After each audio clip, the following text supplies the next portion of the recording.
Alassane Ouattara, on est bilan, il n'attaque plus. On est bilan, il n'attaque plus.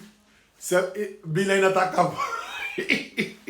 C'est pas vous-même qui avez dit que vous avez un bilan inattaquable. Vous éliminez les gens. Vous avez peur. Vous avez peur de quoi? Vous avez un faux bilan, vous parlez, non, vous avez un bilan inattaquable. Un bilan inattaquable, vous parlez plus de ça.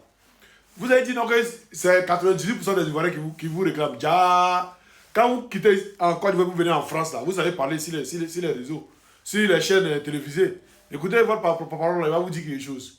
Tout autre chose, la présidentielle en Côte d'Ivoire, c'est dans 6 mois aujourd'hui. Le président Alassane Ouattara a-t-il l'intention de se porter candidat pour un 3e, 4e mandat? Alors aujourd'hui, la question n'est pas de savoir s'il a l'intention ou pas, son parti le veut. Son parti le lui a suffisamment exprimé et lui-même... Il y a quelques mois dans la presse, vous disiez qu'il était le candidat naturel. Vous le pensez toujours aujourd'hui? Mais le parti le pense toujours. Ce n'est pas que Amadou Coulibaly qui le pense, c'est l'ensemble des militants qui le pensent. Et lui-même, lors de la rencontre qu'il a eue en début d'année avec le corps diplomatique, à l'occasion des échanges de vœux, a dit qu'il était prêt à servir donc son pays. Mais je pense qu'il attend la réunion du parti qui va désigner le candidat. La convention aura justement lieu au mois de juin prochain. Dans l'éventualité où Alassane Ouattara ne se représenterait pas, c'est déjà arrivé par le passé, est-ce que le RHDP a un plan B? Il faut situer les choses dans leur contexte. En 1995, quand le président Ouattara estime, en tant que légaliste, que les conditions des textes qui existaient à cette époque ne lui permettaient pas d'être candidat, en toute responsabilité pour ne pas violer les textes, il avait décidé de ne pas y aller et le président Gbagbo, à l'époque, lui avait été solidaire. Cela n'a pas empêché que le président Bédié aille à l'élection avec ces 2 poids importants donc, de la politique qui n'étaient pas avec lui.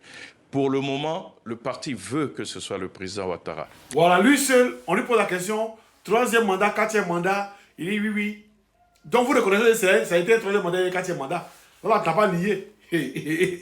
Là, tu n'as pas nié. C'est devant les le premier mandat de la 3e République, 2e mandat de la 3e République. Vous foutez de vos moutons là-haut. Voilà. Et puis tu as dit une deuxième chose encore. Que c'est les militants qui le réclament. Ah bon, donc c'est les militants, c'est vos militants qui les réclament. C'est pas la population ivoirienne qui les réclame. Donc vous êtes des menteurs, vous êtes des affabulateurs. Et les trois, tu as dit en 95, étant un légaliste, Ouattara c'est un légaliste. Dramane Kedouala c'est un légaliste. Il a accepté de ne pas aller aux élections. C'est pas, il y a un mandat d'arrêt derrière lui. Voilà. Et tu as reconnu que le président Laurent Gbagbo lui a été solidaire. Ok, on a compris. Maintenant, on a demandé si vous avez un plan B ou vous n'avez pas plan B.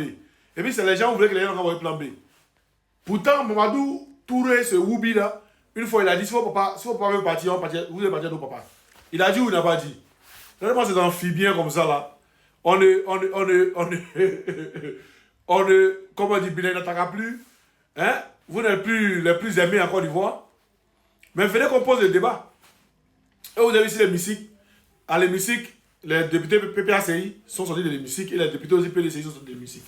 C'est que, il a dit, la Côte d'Ivoire vivra une guerre. Écoutez bien ce qu'il vous dit, ça sera une guerre.